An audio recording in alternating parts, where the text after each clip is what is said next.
Hind friends, आज की इस वीडियो में दोस्तों हम लोग देखने वाले भाई क्लास 10 सीजी बोर्ड साइंस का चैप्टर 4 जो है क्या पीरियोडिक क्लासिफिकेशन। अब मैं आपको ये बोल सकता हूँ कि आपके साइंस में जितने ज़्यादा चैप्टर्स हैं, जितने सारे चैप्टर्स हैं, अगर आपको उसमें से केमिस्ट्री स्ट्रॉन्ग करना है तो सबसे पहली बात है कि आपको ये वाला चैप्टर स्ट्रॉन्ग करना होगा। क्योंकि जिन अड़हन बैला लोग को कुछ भी नहीं आता, 9th तक कुछ भी पूरा भकलोली से निकला सर जी कुछ नहीं आता हमको, उन सबको पहले ये चैप्टर पढ़ना पड़ेगा। किसके लिए? केमिस्ट्री को स्ट्रॉन्ग करने के लिए। क्योंकि केमिस्ट्री पूरी और पूरी तरीके से बेस है किस पर?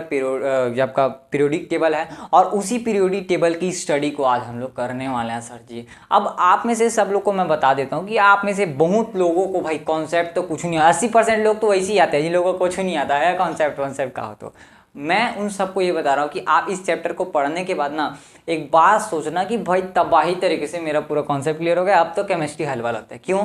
क्योंकि इसी में आपको सीखना है कैटायन क्या होता है, एनायन क्या होता है, वैलेंस इलेक्ट्रॉन क्या होते हैं, वैलेंसी क्या होता है, एटॉमिक साइज क्या होता है, एटॉमिक रेडियस क्या होता है, इलेक्ट्रॉन एंथैल्पी क्या होता है, आयनाइजेशन एंथैल्पी क्या होता है, इलेक्ट्रॉन नेगेटिविटी क्या होता है, इलेक्ट्रॉन एफिनिटी क्या होता है, इलेक्ट्रॉन पॉजिटिविटी क्या होता है, मेटेलिक कैरेक्टर क्या होता है, नॉन मेटेलिक कैरेक्टर क्या होता है, ऑक्साइड्स क्या होते हैं, सारी चीज आपको यही सीखनी है। लेकिन उन सबसे पहले आपको पीरियोडिक टेबल के हिस्ट्री के बारे में जानना पड़ेगा कि पीरियोडिक टेबल किस तरीके से डिजाइन की गई है। क्योंकि आप खुद समझो, किसी भी 118 दुनिया में जितने एलिमेंट है ना भाई, उनको एक जगह अरेंज करना कितना ज्यादा टफ हुआ होगा, जरा सोचिए। इतने चोट्टा कहीं का एक तो पीरियोडिक टेबल चिपकाने बोल दिए, चिपका दिए, बस हमारा काम तो हो गया। क्या करना है, कौन मना है, कौन पूछा थे? नहीं तो इस चैप्टर से 4 नंबर का 18 क्वेश्चन आएगा, और उन सब के लिए मैं गारंटेड दे रहा हूँ, अगर आपने इस वीडियो को देखा है तो आपसे एक क्वेश्चन नहीं छूटेगा बाबू भाई, मेरी गारंटी है। ठीक है ना? तो चलो वीडियो को स्टार्ट करते हैं। देखो, इस चैप्टर को स्टार्ट करने से पहले मैं आपको सबसे पहली बात बता देता हूँ कि इस चैप्टर में शुरुआत में आपको लग सकता है चौराहा कहीं का कैसे कैसे भागा टाइप के थ्योरी दी है, तो तुम ही नहीं देते थे छोटे। उस समय की बात है जिस समय पर जिन लोगों को कुछ पढ़ने नहीं आता था, उस समय उन्होंने ये सब सारी जो है थ्योरीज को दी है। तो पहला चीज भले ही खराब हो, लेकिन वो इंस्पिरेशन देता है। जिस तरीके से राइट ब्रदर्स ने सबसे पहले एक एरोप्लेन बनाया था, लेकिन आज के समय में उस एरोप्लेन को अगर मैं लाऊंगा तो बोलोगे मरवा देगा ससुर है तुझे, हाँ ना, तो उसमें आप बैठना पसंद नहीं करोगे। लेकिन राइट ब्रदर्स ने जो 17th सेंचुरी में वो काम किया था, उस काम को भाई सराहना करना चाहिए। क्योंकि वो 17th सेंचुरी में था, वो पहला ऐसा था जिसमें कल्पना की जा सकती थी कि हम हवा में भी उड़ सकते हैं। पहले तो सब लोग सुनते थे चिड़ै लोग बस उड़ते हैं, काँव काँव कौआ बस, और कुछ नहीं उड़ता। लेकिन उस समय से हमें इंस्पिरेशन आई, फिर उससे हमने इंस्पिरेशन लिया, हमने बहुत सारे फ्लाइंग जेट वगैरह सारी चीज़ें आप जब बोल सकते हैं कि उस एक छोटे से, भले ही क्यों ना बेकार है, लेकिन छोटे से इंस्पिरेशन से हमने इतना सारा बड़ा चीज़ कर दिया। तो आप सोचो कि पीरियोडिक टेबल को बनाने में भी कुछ ऐसा ही होगा। हाँ, लगा ना, बस वही लगना चाहिए। तो पहले आएंगे साइंटिस्ट जिनका नाम रहेगा डोबे राइनर। उसके बाद आएंगे क्या आपके न्यूलैंड का ऑक्टेव लॉ पढ़ोगे। उसके बाद क्या आएगा आपका लॉथर मेयर के बाद आएगा आपका डेमेट्री मेंडलीव, और जिससे क्वेश्चन आने की संभावना सबसे ज़्यादा रहती है डेमेट्री मेंडलीव। उसके बाद आएंगे कौन? आपके मोसले, उनका पीरियोडिक लॉ क्या था उनके बारे में सब पढ़ोगे। और बोहर जो है एटॉमिक मॉडल उसने दिया, जिसमें से पीरियोडिक टेबल को हम लोग ने डिजाइन किया। उसके बाद आपको सारे बेसिक कॉन्सेप्ट पढ़ने की, एटॉमिक साइज वगैरह सब चीज़ें क्या होती है। तो चलो भाई बिना बकवास की स्टार्ट करते हैं। अब पहला जो साइंटिस्ट मैंने जिसका नाम लिया उसका नाम क्या है? डोबे राइनर। क्या नाम है? डोबे REIGH राइनर्स की स्पेलिंग देख लेना भाई, डोबे राइनर्स ट्राइड लॉ।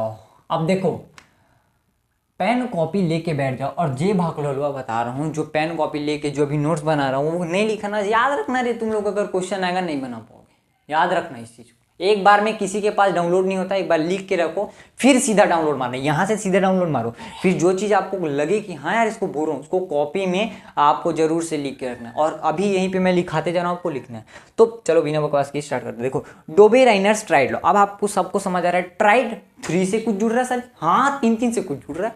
अब इसने क्या किया ना, 3 एलिमेंट्स का एक पेयर बनाया, और उसके बेसिस पर एक लॉ दिया। उसी को क्या बोला गया? डोबे राइनर का ट्राइड लॉ। यहाँ पर हुआ क्या कि मैंने एक जो है 3 एलिमेंट्स का क्या बनाया? ग्रुप बनाया। ये 1 2 3, ठीक है। अब इन 3 जो एलिमेंट्स हैं उनका ग्रुप बनाने के बाद मैंने बोला कि जो फर्स्ट एलिमेंट यहाँ पर होगा ना, और जो लास्ट एलिमेंट यहाँ पर होगा ना, इन दोनों के मासेस का अगर मैं एवरेज निकालूं तो बीच का निकलेगा। किसका निकलेगा? बीच का।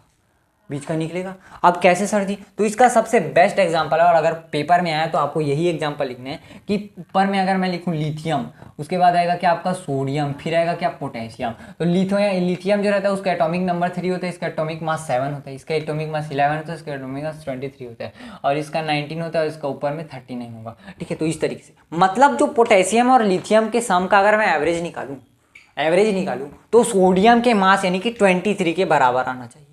समझ रहा हो ना? मतलब मैं लिथियम और जो आपका पोटेशियम है उन दोनों के एवरेज को निकालूं मास के, तो वो सोडियम के बराबर आना चाहिए। ठीक है सर जी, कुल मिला के 23 बोलने का मतलब है आना चाहिए, या फिर उससे करीब आना चाहिए।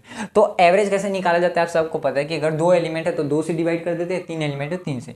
जैसे कि अगर मैं बात करूँ यहाँ पर तो 7 + 39/2 ये करेंगे। और अगर मैं बता रहा हूँ कि कई लोग को अभी एवरेज ही निकालने नहीं आता होगा, तो ये मैंने 2 एलिमेंट थे करके 2 लिया, लेकिन लेट सपोज यहाँ पर 3 एलिमेंट्स आ गए आपके 7 + 8 + 9, तो यहाँ पर आपको क्या लेना है? 3 लेना है नीचे, क्योंकि 3 एलिमेंट। वैसे ही 4 अगर और लिख दिया यहाँ पे 10, तो यहाँ पे क्या निकालना है? इनका एवरेज निकालने के लिए 4। ठीक है, समझ रहे हो? तो ये कुछ ऐसा होगा। ठीक है ना? मैं अभी आप सबको ऐसे समझ के पढ़ा रहा हूँ कि आपको कुछ भी नहीं आता, रत्ती बार का नहीं आता, तो सब चीज़ सीख जाओगे। फिर इसका सम आपको 18 दिख रहा है, यहाँ पे 46 है, यहाँ पे 23 है, दोनों को काटोगे कितना आ जाएगा? 23। अरे ससुरा मैच कर दिया ये तो, हाँ साइंटिस्ट बन गो तू। लेकिन इसने इतना ही बस नहीं बताया कि ये जो है इतना ही है, ऐसा कुछ नहीं बताया। इन्होंने इसको बताने के बाद भी कोई चीज़ बताई, तो उन चीज़ों को देखते हैं। तो फर्स्ट उन्होंने बताया कि भाई देखो, अगर हम ऊपर से नीचे आते हैं ना, इस सीरीज़ के ऊपर से नीचे आते हैं, तो उनके कैरेक्टर्स इंक्रीज होते हैं, हर कैरेक्टर इंक्रीज होते हैं। मतलब ये वाला जो मेटल है ज़्यादा ऑक्साइड बनाएगा, ये वाला जो मेटल है रिलेटिवली कम ऑक्साइड बनाएगा, ये वाला मेटल जो है ज़्यादा मेटेलिक होगा, ये वाला जो है थोड़ा कम मेटेलिक होगा। समझ रहे हो? जैसे कि देखो यहाँ पर फर्स्ट इसने बताया क्या? Characters increase when we move downward. ठीक है, तो ये जो है पहला इन्होंने दिया कि डाउनवर्ड आने पर कैरेक्टर्स इंक्रीज हो रहे हैं। इसने क्या बोला कि जो है इसमें oxides making process also increase, मतलब और भी बढ़ते हैं। मतलब ऑक्साइड के जो ऑक्साइड्स हैं ना मेटल के, वो भी बढ़ जाते हैं। मतलब ये जो है सोडियम ज़्यादा ऑक्साइड बनाएगा रिलेटिवली लिथियम के, पोटेशियम उससे ज़्यादा बनाएगा रिलेटिवली सोडियम के। तो ये 2 इसने बताया। अब जरा इसके लिमिटेशन समझते हैं। तो सबसे पहली लिमिटेशन इसकी ये आती है भाई साहब की, ये नोट कर लिए ना, अब जरा मिटाते हैं। इसकी सबसे पहली लिमिटेशन ये आई, चोटा कहीं का जितना एलिमेंट डिस्कवरी हुआ था उसको लिखा ही नहीं। ला मतलब इसने जो है 3-4 ट्राइड दिए भाई, लेकिन उस समय तो कम से कम 30 एलिमेंट डिस्कवर्ड हो चुके थे, और 30 एलिमेंट डिस्कवर्ड थे, आपने 3 ही 4 ही बदल दिया। बंगाली का बाड़ी है, हम तो पीरियोडिक टेबल बना रहे हैं, बना के दे देते हैं। ऐसे थोड़ी ना होगा पीरियोडिक टेबल। इतना 400 साल का मेहनत लगा है भाई, जो आप लोग पकड़ के घूमते हो ना, ठीक है, पकड़ के घूमते हो, वही सब क्या है? 400 साल का मेहनत है वो। तो ये आपका पहला क्या देता है? All discovered electrons are, sorry elements यार, छोटा कहीं इलेक्ट्रॉन का नाम बहुत आता है। Elements are not putted there, मतलब हर एक इलेक्ट्रॉन पुट नहीं था। और सबसे पहली बात तो characters are also not matching, characters are also not matching. ठीक है ना? कैसे? तो अगर मैं आपको एक एग्जांपल दूं, यहाँ पर क्या है? लिथियम, सोडियम, पोटेशियम, उसके बाद क्या आता है? लिथियम, सोडियम, लीना की रब से, यानी कि क्या होता है? रबीडियम। तो होगा ये यहाँ पर देखो, ये वाला तो फॉलो कर दिए ये वाला, लेकिन होगा ये तीनों जो है एक साथ फॉलो नहीं करेंगे, जिस कारण से यहाँ पर जो इसकी मैच नहीं होती। तो ये क्या भाई? आपका डोबे-राइनर का ट्राइड लॉ। अब हम लोग देते हैं क्या? न्यूलैंड का ऑक्टेव लॉ। देखो ऑक्टेव का मतलब होता है धुन। जैसे कि आपको पता है संगीत में कितने धुन होते हैं? 7 धुन होते हैं। 7 धुन होता है, सबको पता है नहीं? चोट्टा कहीं का सब तो सुनियोगे, सा रे गा मा पा धा नी बस, फिर आता है सा। तो ये जो न्यूलैंड था ना, ये संगीत प्रेमी था, ये देखता है सा तो वापस रिपीट हो रहा है। इसने क्या बोला कि मैं जो एक अरेंज्ड मैनर में, एटॉमिक मास के अरेंज्ड मैनर में एलिमेंट को सजाऊंगा, जिसमें जो पहला एलिमेंट रहेगा उसकी प्रॉपर्टी 8th एलिमेंट के, उस सीरीज के 8th एलिमेंट से मैच करेगी। कौन सी बोल दी सर? कुछ समझ नहीं आया? चलो लिख के बताते हैं आपको। क्या दिक्कत है? एक बार में नहीं, अब से नहीं आएगा जी, साइंस है बाबू। अगर साइंस एक बार में समझ आ जाता तो 9 नाम साइंस क्यों रखते हैं आप, समझ रहे हो ना। तो यहाँ पर दूसरा लॉ आता है क्या, न्यूलैंड का ऑक्टेव लॉ, ऑक्सीडेशन लिख ऑक्टेव लॉ, ठीक है। इसने क्या बोला, सा रे गा मा पा धा नी, फिर आएगा सा तो रिपीट हो जाएगा। तो इसने क्या बोला समझो ना, ये ठीक है। और उसने अपने भाषा में क्या लिया, डो रे मी फा सी ला तो, डोरेमी फासिला। तो आपसे कोई नहीं पूछ रहा है कि क्या है, लेकिन आपको याद होना चाहिए। अगर डोरेमी फासिला तो याद है आपको तो उसको लिखना, अगर सारेगामापा याद है तो उसको लिखना।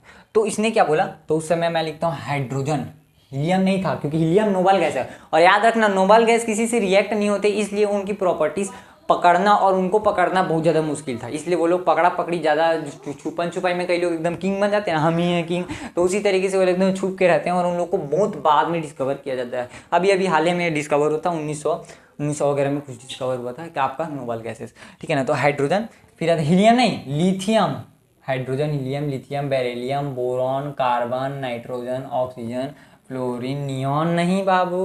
उसके बाद क्या आएगा, सोडियम मैग्नीशियम एल्यूमिनियम। आपको कम से कम 20 तक याद होना चाहिए और आपको ज़्यादा से ज़्यादा 30 तक याद होना चाहिए, मतलब कि कम से कम आप 20 तक याद कर लो या फिर 30 तक कर लो, क्योंकि 30 तक करने से फ़ायदा ये क्योंकि 11th और 12th में आपको 30 तक याद करना ही है। और आपको एक जानकारी बता दूं कि ये जो चैप्टर आपको 11th और 12th में बम्फाड़ मदद करेगा, क्योंकि केमिस्ट्री की नींव जो है ना इसी चैप्टर से रखी जा रही है। मतलब इस चैप्टर में जो ज़्यादा चुटियापा किया ना वो पक्का जाएगा, गारंटी दे रहा हूँ, ठीक है ना। बोल दिया भाई, समझ लो, ठीक है। और जो पढ़ा रहा हूँ चुपचाप ढंग से पढ़ते रहना। फ्लोरीन सोडियम मैग्नीशियम एल्यूमिनियम क्या आता है, उसके बाद सिलिकॉन फास्फोरस, उसके बाद आता है सल्फर, सल्फर के बाद क्या आता है, सल्फर के बाद आता है आपका क्लोरीन, क्लोरीन के बाद क्या आता है आपका क्लोरीन के बाद आता है आपका ऑर्गन, ऑर्गन को गिने गिने पोटेशियम हो जाएगा, फिर कैल्शियम, इसके बाद आता है स्कैंडियम, ठीक है। तो इतने में आपका काम हो जाएगा, बाकी और भी था लेकिन काम इतने में हो जाएगा आपका। अब हुआ ये ना, इसने ये जो लॉ दिया है ऑक्टेव लॉ, यहाँ पर इसने बोला ये कि ये जो धुन है ये एटॉमिक मासेस के बेसिस पर क्या किया गया, इसको अरेंज किया गया है। अब बाबू सुनो, ये वाला जो एलिमेंट है, एक हो गया, दो हो गया, 3 4 5 6 7, 8वां एलिमेंट से शो करेगा क्या, प्रॉपर्टी सिमिलर, समझ रहे हो। मतलब ये फर्स्ट एलिमेंट और 8th एलिमेंट जो है क्या करेंगे, प्रॉपर्टी सेम करेंगे, इसने बोला। अब इसके अकॉर्डिंग ये वाला जो है इसका 8th एलिमेंट हो जाएगा सोडियम, माने ये भी इससे शो करेगा, ठीक है। इसका ये हो जाएगा, इसका ये हो जाएगा, इसका ये भी, सभी का जो है जो बोल सकते हो कि उसके ऊपर वाले एलिमेंट से सेम रहेगा। लेकिन इसका एक क्या बोलते हैं डिसएडवांटेज सबसे बड़ा क्या हो गया कि इसके बाद कैल्शियम के बाद कोई भी एलिमेंट सिमिलर प्रॉपर्टी शो ही नहीं कर रहे थे। कैसे, देखो यहाँ पर बोरॉन क्या है, नॉन मेटल, बोरॉन एल्यूमिनियम और स्कैंडियम यानी ये दोनों मेटल के साथ उसका अरेंज हुआ। कैसे करते बात करते हो सर जी, बोरॉन का कैसे प्रॉपर्टी सेम हो सकता है किससे, एल्यूमिनियम और स्कैंडियम से। आप खुद दिमाग लगा कर देखो कि बोरॉन का प्रॉपर्टी किस तरीके से सेम हो सकता है, नहीं हो सकता, पॉसिबल ही नहीं है। इसी तरीके से बाकी सारे भी रद्द हो जाते हैं, जिस कारण से इसका लॉ भी रद्द हो जाता है। लेकिन इसके लॉ में अगर आपको पूछा एडवांटेज क्या है, तो सबसे पहले बार इन्होंने पीरियोडिसिटी के बारे में बताया। पीरियोडिसिटी का मतलब है किसी चीज़ को अरेंज्ड मैनर में क्या करना, आप बोल सकते हैं कैटेगराइज करना। जैसे अगर मैं आपको बोलूँ आपके क्लास में जितने भी स्टूडेंट्स हैं उनको कैटेगराइज करना है सबसे भकलोल और सबसे होशियार में। तो सबसे होशियार को अगर मैं आपको बताऊँ तो आपको सबसे होशियार को रखोगे, फिर उसके पीछे भी थोड़ा होशियार, मतलब उससे थोड़ा रिलेटिवली कम, वैसे वैसे करके आप जाओगे और सबसे बकलोल तक पहुँचोगे। तो वो क्या है, पीरियोडिसिटी है। पीरियोडिसिटी है ना, सबसे आखिरी में बकलोल, सबसे सामने होशियार, सबसे बीच में एवरेज, सबसे एवरेज, समझ रहे हो ना। तो एक पीरियोडिसिटी यानी कि एक लगातार बताया। तो इसने भी क्या किया, arranged manner of atomic mass सीखे, जिस कारण से इसे जो है हम लोग ग्रेड बोलते हैं। और इसके बाद जितने भी साइंटिस्ट हैं सबको समझ आ गया कि हमें पीरियोडिसिटी को फॉलो कर ही क्या बनाना है, आपके एलिमेंट्स को अरेंज करना है। लेकिन सबसे बड़ी गलती सबने क्या की कि सबने एटॉमिक मास को ही चुना, क्योंकि उस समय पर आइसोबार जो है यूज नहीं हुए थे। क्योंकि आइसोबार और आइसोटॉप क्या होते हैं, तो आइसोटॉप उन एलिमेंट्स को कहा जाता है, आइसोटॉप्स उन एलिमेंट को कहा जाता है जिनके एटॉमिक नंबर सेम हो बट मास डिफरेंट हो। क्या बोला मैंने, एटॉमिक नंबर सेम हो बट मास डिफरेंस हो। और आइसोबार उन एलिमेंट को कहा जाता है जिनके एटॉमिक मास सेम हो, एटॉमिक नंबर डिफरेंट हो, एटॉमिक मास सेम हो, एटॉमिक नंबर डिफरेंट हो। जैसे फॉर एग्जांपल मैं आपको बता रहा हूँ, जैसे जो आर्गन होता है ना, आर्गन AR जो होता है, इसका जो एटॉमिक मास होता है वो 40 होता है। वैसे ही कैल्शियम जो है उसका भी 40 होता है। ये दोनों क्या हो गया, आइसोबार। लेकिन उस समय पर हुआ ये भाई, अब खुद सोच के देखो कि अगर मैं एक ब्लॉक में दोनों को रखूँ तो ये पॉसिबल ही नहीं है, क्योंकि अर्गन और तो भाई ये तो नोबल गैस है कैल्शियम है, तो एटॉमिक मासेस पर इसे डिस्कवर करना बहुत बड़ी गलती हो जाती है सबके लिए। ठीक है, तो खैर वो आपको डेमेट्री मेंडेलीव के में पढ़ना है। तो ये किस तरीके से आपका न्यूलैंड का ऑक्टेव लॉ खत्म होता है। अब हम लोग देखते हैं क्या भाई, लॉथर मेयर का लॉ। लॉथर मेयर ने क्या किया था, ग्राफ के थ्रू बताया था, क्या आपने उसको क्या बोलते हैं, ग्राफ के थ्रू एक्सप्लेन करने की कोशिश की। अब लॉथर मेयर, इसका इतना इंपॉर्टेंट नहीं, इससे क्वेश्चन आने के नहीं बरोबर 1% चांस है। Lothar Meyer's law, Meyer's law, अगर मुझे कोई बोलता है ना भाई कोई टॉपिक को छोड़वा दो, मैं इसी चीज़ को छुड़वाता हूँ क्योंकि काम करनी है। तो इसने क्या बोला, ये जो है मैं ऐसे ग्राफ बना दिया कार्टेशियन प्लेन पे। इसने बोला इधर मैं लूँगा क्या, इधर मैं लूँगा बढ़ते हुए वॉल्यूम को, क्या लूँगा, इधर मैं लूँगा बढ़ते हुए वॉल्यूम को, वॉल्यूम वॉल्यूम, इधर लूँगा मैं एटॉमिक साइज, साइज, ठीक है, इधर लूँगा मैं एटॉमिक साइज, इधर लूँगा एटॉमिक वॉल्यूम, ठीक है। इसने क्या बोला कि ग्राफ में ना जितने भी एलिमेंट्स हैं उन सब में अगर मैं एक सिंगल लाइन खींचूं, उस लाइन के अंदर जितने भी एलिमेंट्स आएंगे सबकी प्रॉपर्टी सेम होगी। कुल मिला के करना क्या, प्रॉपर्टी को सेम करना है। तो लेट सपोज हम ऐसा नॉर्मल सा ग्राफ बना लेते हैं, ऐसा वाला, सबको पता होगा ये वाला ग्राफ, ठीक। सॉरी इधर इसमें आपको अच्छे समझ नहीं आएगा यार, इसमें समझो, ये ऐसा हो जाएगा, ऐसा ऐसा ऐसा, ये आपका ग्राफ है। बोलोगे सर जी कौन से ज़माने का ग्राफ बना, देखो ना। तो इस पॉइंट पे मान लो मैं सोडियम लिख दिया, सोडियम, इस पॉइंट पे मैं मैग्नीशियम लिख दिया, इस पॉइंट पे मैं बोरॉन लिख दिया, इस पॉइंट पे मैं एल्यूमिनियम लिख दिया। इसका कहना था कि अगर मैं यहाँ से एक लाइन खींचूँ, एक लाइन खींच दिया, इसमें सोडियम मैग्नीशियम बोरॉन एल्यूमिनियम सब आ गए, सबकी प्रॉपर्टी क्या होनी चाहिए, सेम। ये कौन सी बात कर दिया सर जी, सबकी एटॉमिक, मतलब कि इसका कहना था कि सोडियम मैग्नीशियम बोरॉन और एल्यूमिनियम सब प्रॉपर्टी सेम शो करेंगे। लेकिन यहाँ पर फॉल्ट भी तो है, बोरॉन तो एक नॉन मेटल है।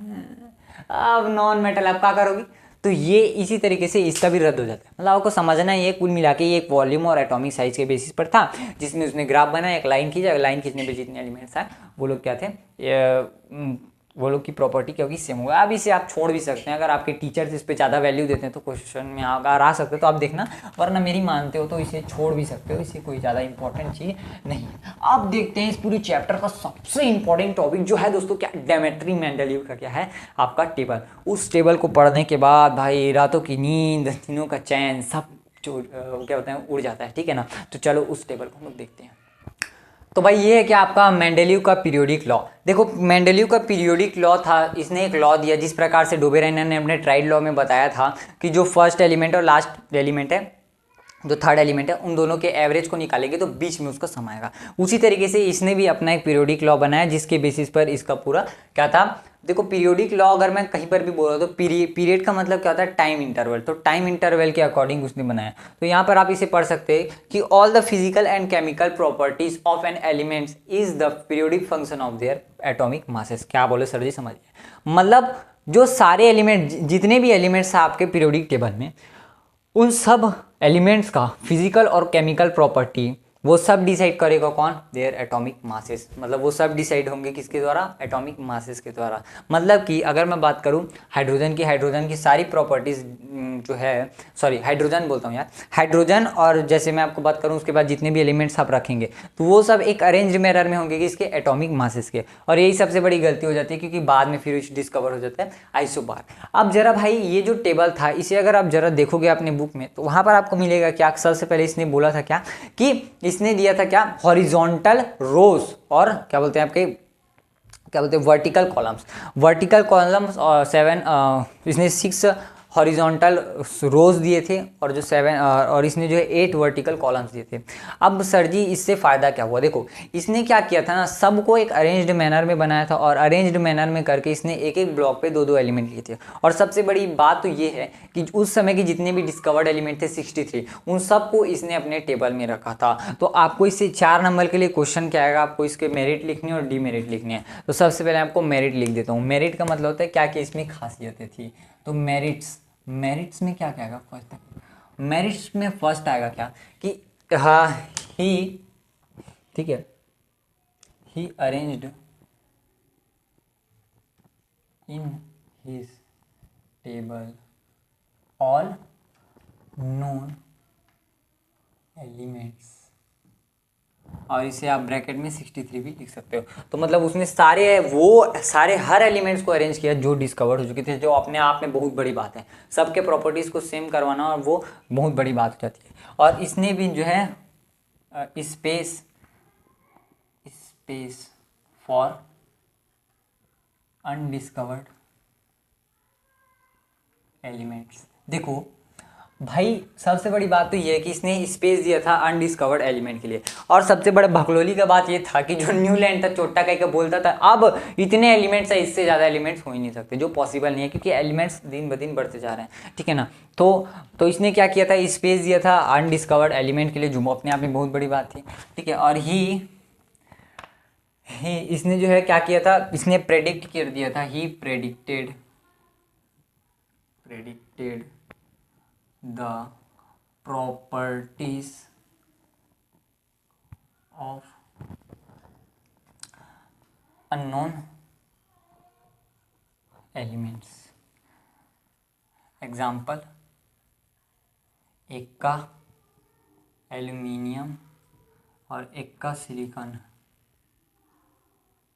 देखो, एक का एल्यूमिनियम, मेरे कहने का मतलब है, देखो उस समय पर क्या हो रहा था ना, एल्यूमिनियम के नीचे वाला एलिमेंट और जो सिलिकॉन के नीचे वाला एलिमेंट, उन दोनों के जगह उस समय वो डिस्कवर नहीं हुए थे, लेकिन जो बाकी एलिमेंट्स से अगर उसको इधर सरकाओगे तो सारे जो है मैचेस डिसबैलेंस होते थे, जिस कारण से उन्होंने दिमाग लगाया और उसमें 2 ब्लैंक जगह छोड़े और उसको नाम दिया एक का एल्यूमिनियम और एक का क्या दिया, सिलिकॉन, जिसमें आज आप जानते हैं जर्मेनियम जो था एक का एल्यूमिनियम था, जिसको जो एल्यूमिनियम के नीचे आता था। और भाई सोचने की बात तो ये थी कि जो एल्यूमिनियम की प्रॉपर्टीज़ थी वो एग्जैक्टली मैच कर रही थी जर्मेनियम से, जो बहुत बड़ी बात है। तो ये क्या है, इनके 3 मेरिट्स हैं। अगर आप एक मेरिट और लिखने चाहें तो इसने क्या किया था, करेक्शन ऑफ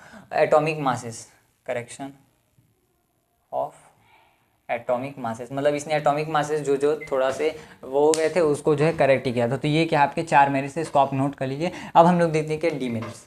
देखो, डीमेरिट्स पेपर में आ सकता है, इसकी पॉसिबिलिटी है कि डीमेरिट्स भी आ सकता है, तो हम लोग डीमेरिट्स को भी देखेंगे। तो फर्स्ट इसका डीमेरिट क्या हो जाएगा, इसने सेल और सबसेल दोनों बनाए थे भाई, सेल और सबसेल दोनों बनाए थे। सबसे पहले आप ये लिखो कि his periodic law is based on atomic mass।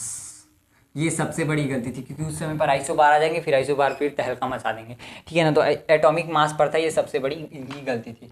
दूसरा ये था, इन्होंने ही made cells and also sub cells, जो बहुत बड़ी गलती थी भाई। खुद सोचो, जहाँ पर सेल्स और सब सेल्स दोनों आ जाएंगे तो वहाँ पर थोड़ा गड़बड़ी होना कि चांस ज़्यादा रहता है, ठीक है। और आप भाई खुद सोचो, एक डब्बे में 2 चीज़ को भरोगे, छोटा समझ आएगा कि लास्ट तरफ जाते जाते वो जो है कुछ ना कुछ लोचा हो ही जाएगा, ठीक है। और तीसरा आ जाएगा एनॉमलस पेयरिंग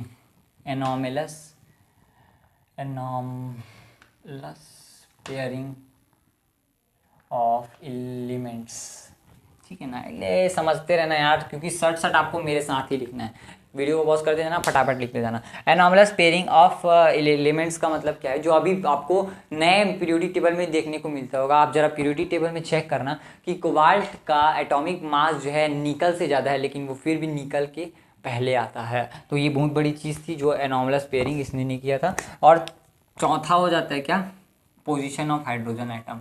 भाई पोजीशन ऑफ हाइड्रोजन वाले बोल सकते हो कि यहाँ पर भी नहीं है, मतलब अपने नए पीरियोडिक टेबल में, क्योंकि आप खुद सोचो फर्स्ट जो एल्कलाइन मेटल्स हैं, उन एल्कलाइन मेटल्स से उनका प्रॉपर्टी शो ही नहीं करता, फिर भी चोटा बैठा हुआ है, ठीक है ना। तो पोजीशन ऑफ हाइड्रोजन वो एक बोल सकते हैं डीमेरिट है। न्यू हमारे पीरियोडिक टेबल की भी पोजीशन ऑफ हाइड्रोजन लिखे वो समझ जाना, ठीक है ना। पोजीशन ऑफ 5वां आ जाता है कि आपका डिस्कवरी ऑफ आइसोबार, ठीक है। डिस्कवरी ऑफ आइसोबार, जहाँ पर आइसोबार भी आपको अभी मैंने बताया रीज़न क्या था, क्योंकि एटॉमिक मासेस सेम होते हैं। तो ये था क्या भाई, मेरिट्स और डीमेरिट्स ऑफ डी मेंडलीव का लॉ। अब आपके चैप्टर का सबसे इंपॉर्टेंट फेज चालू होता है, जो है क्या आपका न्यू पीरियोडिक लॉ जो था क्या एटॉमिक नंबर के बेसिस पर, और उसी के बेसिस पर आपको क्या करना है, पूरे के पूरे क्वेश्चन बोल सकता हूं मैं कि इसके बाद जितने भी थीम आएंगे उन सबको आपको एकदम रटते रहना है, क्योंकि वो ही से क्वेश्चन आएंगे आपके, चाहे वो एमसीक्यू के फॉर्म में हो चाहे कहीं के। तो चलो भाई देखते हैं कि आपका पीरियोडिक टेबल।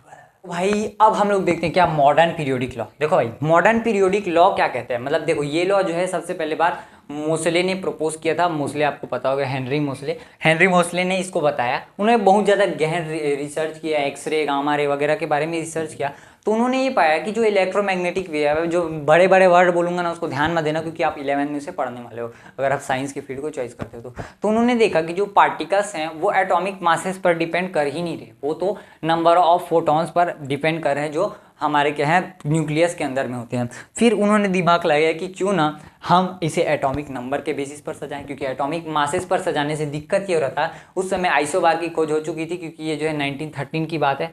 तो आइसोबार की खोज होने के बाद इन्हें अकल आती है कि भाई एटॉमिक मास ना, आते एक दिन ले गलती सब कर रहे थे, एटॉमिक मास ना, अब चालू करेंगे कि एटॉमिक नंबर से। तो पूरा आपको वहीं पर जैसे है वैसे चेप देना है, बस वहाँ पे मास की जगह नंबर लिखना है। फिर वही पढ़ देता हूँ एक बार, all the physical and chemical properties of an element is the periodic function of their atomic numbers, मतलब एटॉमिक नंबर के बेसिस पर होगा। इसे प्रपोज किसने किया था, तो ये हेनरी मोसले थे। ऐसे आपको पूछने वाला कोई नहीं है, बट एमसीक्यू के फॉर्म में आ सकता है, मोसले, ठीक है। और एक चीज़ याद रखना जो आपको कई लोगों को पता नहीं होती, कि जो पीरियोडिक टेबल है वो किसने बनाया था, बोर ने। तो पीरियड यहाँ पर आप कहीं पर लिख लीजिए, नोट का पॉइंट है कि मुझे भी नहीं पता था, बाद में पता चला मुझे, periodic table designed bye bore. मतलब इसने सिर्फ अपना लॉ दिया और फिर नील बोर ने क्या किया, नाइल्स बोर ने क्या किया, इसे पूरी तरीके से क्या किया था, बनाया था। अब जरा देखते हैं क्या भाई आपके मॉडर्न पीरियोडिक टेबल के प्रॉपर्टीज। देखो प्रॉपर्टीज आपको बकायदा याद होनी चाहिए ना, बेहतरीन तरीके से, क्योंकि प्रॉपर्टी से क्वेश्चन आते हैं कि ट्रांजिशन एलिमेंट्स क्या है, रिप्रेजेंटेटिव एलिमेंट्स क्या है, वगैरह वगैरह चीज़ें। तो आप सबको पता होगा कि जो हमारे पीरियोडिक टेबल है यहाँ पर चार ब्लॉक्स हैं, जिसे हम लोग S block, P block, D block और एफ ब्लॉक के नाम से जानते हैं। किसको नाम से, S block, P block, D block और एफ ब्लॉक के नाम से जानते हैं। तो आपने देखा होगा अगर मैं पीरियोडिक टेबल यहाँ पर बनाऊं तो ये कुछ ऐसा आपको दिखेगा सर जी, सॉरी,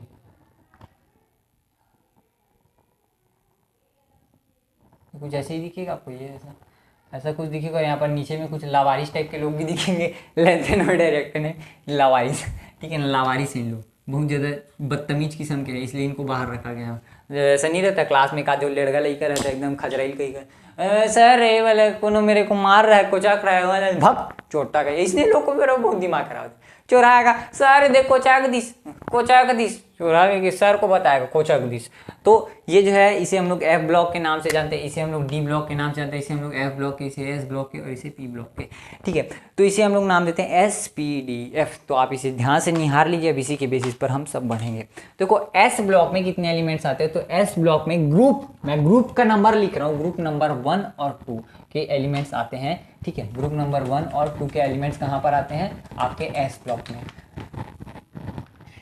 फिर डी ब्लॉक में आते हैं किसी 3 से कितने 12 तक, 3 से 12 तक इसमें आते हैं डी में, ठीक है। उसके बाद पी में कितने आते हैं, तो पी में आते हैं 13 से लेके 18, और इसकी आपको याद करने की ज़रूरत नहीं है, क्योंकि ये एफ ब्लॉक में है और एफ ब्लॉक के बारे में आपको ज़्यादा नहीं पढ़ना है, एफ ब्लॉक में आप 11 में पढ़ने वाले हैं, ठीक है। तो ये जो है इन दोनों को हम लोग क्या कहते हैं, रिप्रेजेंटेटिव एलिमेंट, क्योंकि आप सब जानते हैं भाई, जैसे आप मैं बताऊं, जैसे मान लो क्लास में कोई मतलब स्कूल में आपके कोई घूमने के लिए आया ना, कोई डीएम आया, तो स्कूल वाले लोग क्या करते हैं, उसी स्टूडेंट को लेके जाते हैं जो पढ़ने में थोड़ा ठीक ठाक हो, मतलब एकदम मतलब डिसिप्लिन आता हो, जहाँ टाई बेल्ट मोजा वोजा सब चीज़ ठीक हो, जूते उसके पॉलिश हो, बाल एकदम स्टाइलिश हो, सब चीज़ हो, सेंट वेंट मार के जाता हो। अब सरकारी स्कूल में नहीं होता जी, ये सब स्टैंडर्ड स्कूल में होता है, तो स्टैंडर्ड स्कूल में होता है। तो वैसे ही ये जो है हमारी स्टैंडर्ड एलिमेंट्स है, इसलिए इसे हम लोग रिप्रेजेंटेटिव एलिमेंट कहते हैं। जैसे अगर कोई स्टूडेंट एकदम ज़्यादा होशियार रहता है तो उसे रिप्रेजेंटेशन के लिए भेज दिया जाता है दूसरे स्कूल्स में कि हमें हमारे स्कूल को रिप्रेजेंट करेगा। आप बोलोगे कि स्कूल वाले निहायती दलिद्दर को भेज देंगे, किसी के लार बुहार हमें स्कूल के हैं नशा में आधा रहेगा, वो भैया लोग को कोई भेजेगा जी? वो लोग कौन है? एफ ब्लॉक वाले। और जो रिप्रेजेंटेटिव है होशियार लोग, वो लोग इसमें एसपी में। और जो डी ब्लॉक है ये लोग क्या है, एवरेज है, जो लोग कुछ ना कुछ कचर कांडी ऐसे करते रहते हैं, ठीक है। तो इसको क्या बोलते हैं, रिप्रेजेंटेटिव एलिमेंट्स, रिप्रेजेंटेटिव एलिमेंट्स। इसको बोलते हैं क्या, ट्रांजिशन एलिमेंट, ट्रांजिशन एलिमेंट इसलिए बोलते हैं क्योंकि ये जो है ना कभी कभी अपना ऐसा दलिद्रा रूप दिखा देते हैं कि ये लोग खुद से ही रिएक्ट हो जाते हैं, इसलिए इसको ट्रांजिशन एलिमेंट बोला जाता है। खैर आपको उतना जानने की जरूरत नहीं है। एफ ब्लॉक को बोला जाता है क्या, inner transition element, inner transition element. तो इसे आप कहीं पर नोट कर लीजिए क्योंकि 1 मार्क्स में यहाँ से क्वेश्चन बनते हैं।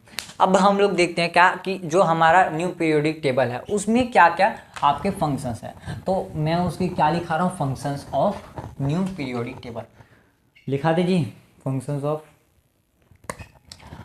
स्टार मार्क लिख करके लिखो, functions of new modern periodic table.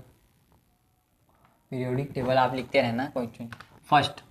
First क्या है कि ये एटॉमिक नंबर के बेसिस पर है, बेस्ड ऑन एटॉमिक नंबर, ठीक है, नंबर।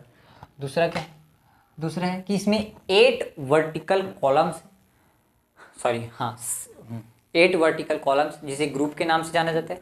7 हॉरिजॉन्टल पीरियड्स जिसे किसके नाम से जाना जाता है, 7 हॉरिजॉन्टल पीरियड्स को नाम दिया जाता है पीरियड्स का, ठीक है, 7 हॉरिजॉन्टल। अब बोले क्या सर जी, समझिए, देखो हॉरिजॉन्टल का मतलब हुआ क्या, लेटा हुआ, लेटा हुआ, लेटा हुआ, लेटा हुआ, तो इसे क्या बोलते हैं, हॉरिजॉन्टल।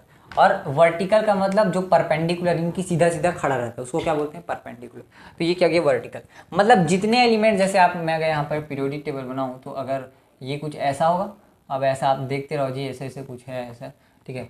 तो ये जो है सीधा से सीधा ऊपर से नीचे आओ तो इसे क्या बोलेंगे, वर्टिकल। तो ऐसे ही 18 वर्टिकल कॉलम्स हैं और 7 हॉरिजॉन्टल रोज।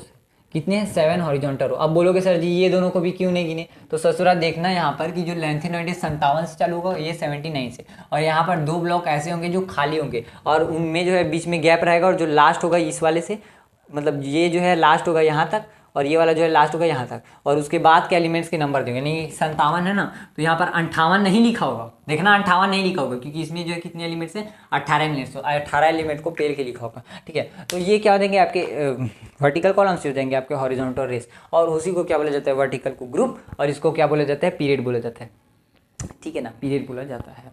तो इससे रिलेटेड आपको क्वेश्चन आएंगे भाई, आपसे बनने चाहिए, तो ये आपका हो जाएगा। तो इसमें क्या है, इसमें वही बताओगे 18 वर्टिकल कॉलम्स, वर्टिकल कॉलम, और 7 हॉरिजॉन्टल रोज, रोज जिसको हम लोग क्या कहते हैं, पीरियड, और इसको क्या कहते हैं, ग्रुप, ठीक है। समझते जाना जी, एकदम आपको सही हार के थोड़ी ना लिखेगा अभी।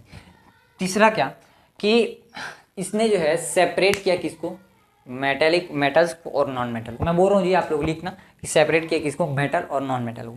चौथा क्या, इसने जो है जो भी लॉज बनाए थे वो सारे लॉ किससे थे, वैलिड थे, वो सारे लॉ वैलिड थे। जैसा हमने देखा कि पुराने लॉस में क्या हो रहा था, कई कई चीज़ें वैलिड नहीं थी, कोई कोई चीज़ लागू नहीं हो रहा था, तो इसने क्या किया, सारे चीज़ों को लागू किया और वैलिड थे।